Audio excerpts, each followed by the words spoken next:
मधु डांग मंगू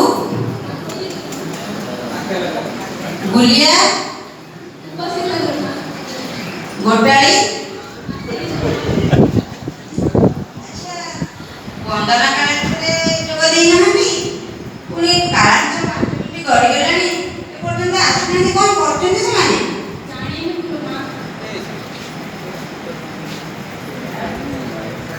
अरे मो कौन तुम पाठ पढ़ेगी पूर्व पाठ बस पढ़ निजन को कौन पाठ पढ़ेगी काली पाठ को आज से रिविजन कर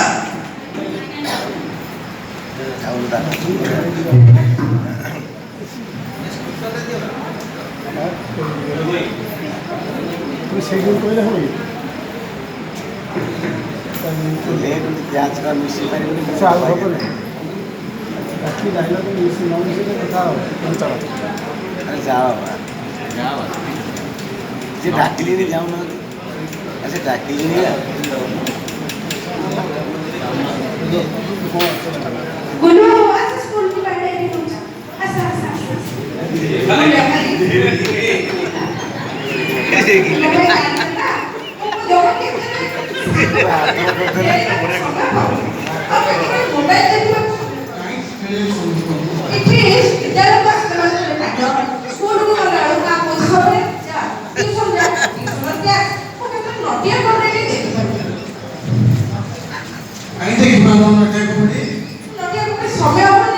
सेपटे पार्टी एपटे आसिक मत गुरु गाई दौरान कौन करी से जापर भल जिन तुम्हें तो गुरु मांगे बाहर कर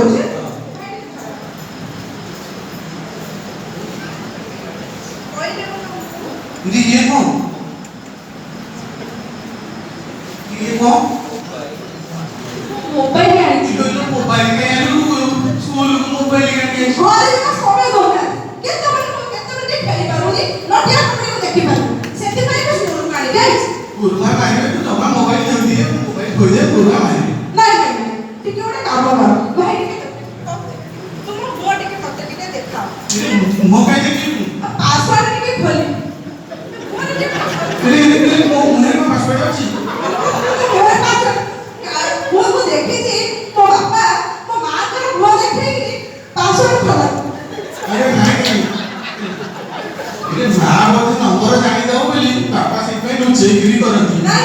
देखी ना रे नहीं मोर देखि लाई मु जाउछु गुरु भाई मुझे देखो आनी थी मोबाइल गुरु मां के कहबो ताले मु आनी थी कुरकुर लेज बिस्कुट जमा दुनिया सामान के नहीं गुरुमा मारि पके ने मु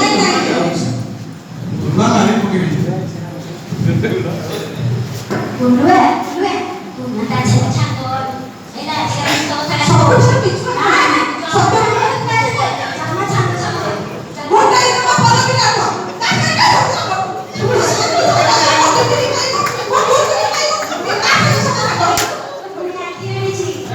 तू जिया बोले तू व्हाट्सएप पर नहीं गुरु तुम मोबाइल है जमा छावा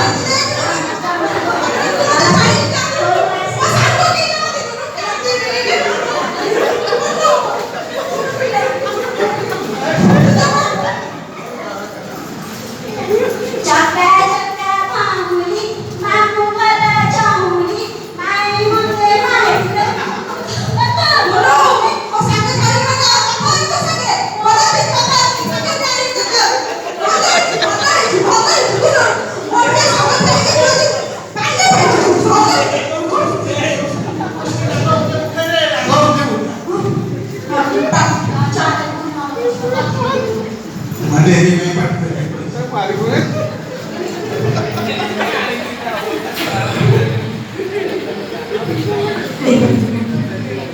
पूरी से साफ है ये कौन के पास कौन करथिला कौन पाई एटा डेरे कौन पाई के जाय कौन करथिला एटा कौन विद्यालय को आसने समय नहीं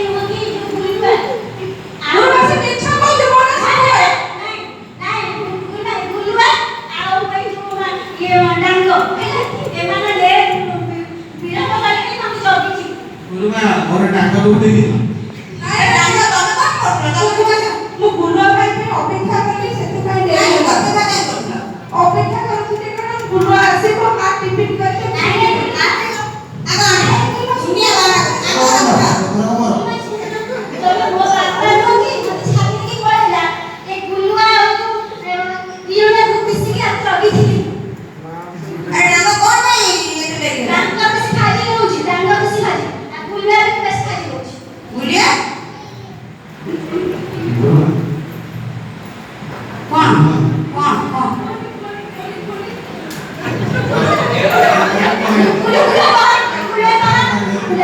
ଆରେ ଛାଡ଼ ସେ କଣ ଛାଡ଼ ତାକୁ କରୁନା ତମ ପାଇଁ ମୋବାଇଲ ଅଛି ଆରେ ବିଦ୍ୟାଳୟକୁ ମୋବାଇଲ କଣ ଆସିବା କଥା ଗୁରୁମା ମୋର ଭୁଲ ହେଇଗଲା। ଛୋଟ ପିଲା ମୋବାଇଲ ଧରିବା କଥା କଣ ତମ ବାରମ୍ବାର ଗୁରୁମା ମନା କରୁଛନ୍ତି ମୋର ଭୁଲ ହେଇଗଲା ଗୁରୁମା। ସେଥିପାଇଁ ତମେ ସବୁବେଳେ ମୋବାଇଲ ଧରି ତାକୁ ପାଠ କରିକି ଆସୁନ ଗୁରୁମା ଆଉ କେବେ ଭୁଲ ହବନି ମତେ ଏଇଥର କ୍ଷମା କରିଦିଅନ୍ତୁ। ମୋବାଇଲ କଣ ବାପା ମା ଜାଣିଛନ୍ତି ତମେ ଘରକୁ କିଛି ମୋବାଇଲ ଆଣିକି ଆସିଛ ମତେ ଜମା ମୋବାଇଲ ଦେଖିବାକୁ ସମୟ ଦଉନାହାନ୍ତି। ଆରେ ମୋବାଇଲ ତମେ କଣ ପାଇଁ ଦେଖିବ ମୁଁ ଟିକେ ସମୟ ପାଉନି ଗୁରୁମା। ମୋର ଭୁଲ ହେଇଗଲା ଗୁରୁମା। ଗୁରୁମା ମୁଁ ଜମା ଦେଖିନି କୁରୁକୁରି ଲେଟ୍ ଦୁଷ୍ଟ ହଉଛ ମୋବାଇଲ କଣ ଦେଖନି ଆଉ ଦେଖିବି ନାହିଁ ଗୁରୁମା। ତମେ ମୋବାଇଲ ଦେଖିକି ଡେରି ହେଲା ଆଜ୍ଞା ଆରେ ତମେ ମଧୁ ତମର କଣ ଡେରି ଚଙ୍କୁକୁ ଛାଡ଼ି ଦେଇ ପଳେଇ ଆସିଲି ତ ସେଥିପାଇଁ ମୋତେ ଡେରି ହେଇଗଲା ମୋତେ କାନ୍ଦୁଛ କାହିଁକି ମୁଁ ଡେରିରେ ଆସିଛି ସେଥିପାଇଁ ତମେ ମୋ ବାହାନା କଣ ଶୁଣିପାରିବି ସିଏ ଗୋଟିଏ ବାହାନା କହୁଛି କାହା କଥା ମୁଁ ଶୁଣିବି ଆଚ୍ଛା ହଉ ବସ ମୁଁ ବୁଝଉଛି ଡେରିରେ ବିଳମ୍ବରେ ଆସିଲେ କଣ ଅସୁବିଧା ହୁଏ ବସ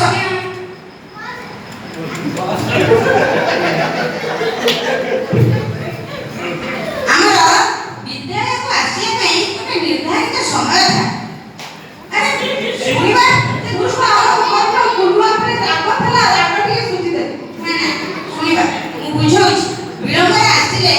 ଆମ ଜୀବନରେ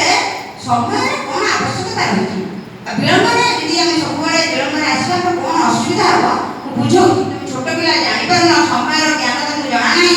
ଆଜି 10ଟା 15ରେ ବିଦ୍ୟାଳୟକୁ ଆସିବା କଥା ଆଜି 11ଟା 15ରେ ଗୋଟିଏ ଘଣ୍ଟା ତମେ ବାହାରେ ବସି ଖାଉଛ ଗୁରୁମା ଆଉ କେବେ ଭୁଲ ହବନି। ତାହେଲେ ପାଠ ପଢିବା କେତେବେଳେ ଗୁରୁମା ବଡ଼ ବୁଦ୍ଧି ଜାଣିବା ମତେ ତ ରଖିବେ ତମ ସକାଶେ ମୁଁ କାହିଁ ଶୁଣିବି ଆଚ୍ଛା ମୁଁ ବୁଝଉଛି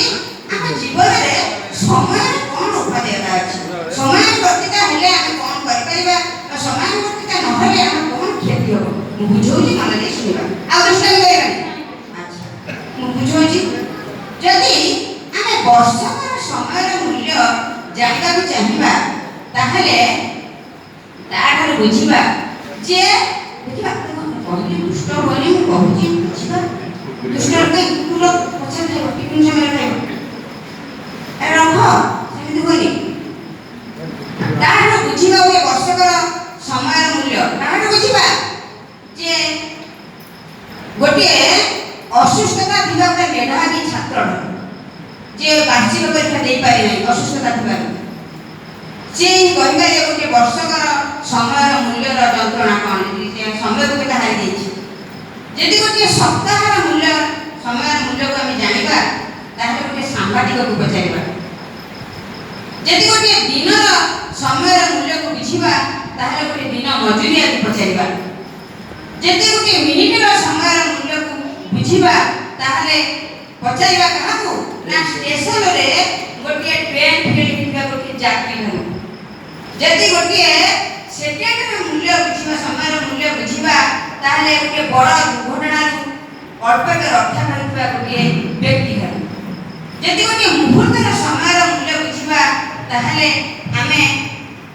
ଦ୍ୱିତୀୟ ସ୍ଥାନ ଅଧିକାର କରି ରୌପ୍ୟ ପଦକ ହାସଲ କରୁଥିବା ଗୋଟେ ଧାବକଠାରୁ ଥରେ ଯଦି ତମେ ଏଇ ସମୟକୁ ଥରେ ବୁଝିପାରିବ ଏସବୁ ମୁଣ୍ଡରେ ପୁରେଇବ ତାହେଲେ ତୁମେ ଆମ ଜୀବନରେ ସମୟର କ'ଣ ମୂଲ୍ୟ ତା ନିଶ୍ଚିନ୍ତ ବୁଝିପାରିବ ସମୟାନୁବର୍ତ୍ତିତା ହେବା ଦ୍ୱାରା ଆମେ ବହୁତ ସଫଳତା ଲାଭ କରିବା ଆଗକୁ ଯିବା ଯଦି ସମୟର ଆମେ ସଦୁପଯୋଗ ନ କରିବା ତାହେଲେ ଆମ ଜୀବନରେ କେବେ ଭଲ ମଣିଷ ହେଇପାରିବା ନାହିଁ ଗୁରୁମା ଆଉ କେବେ ଭୁଲ ହବନି। ଆମେ କାମ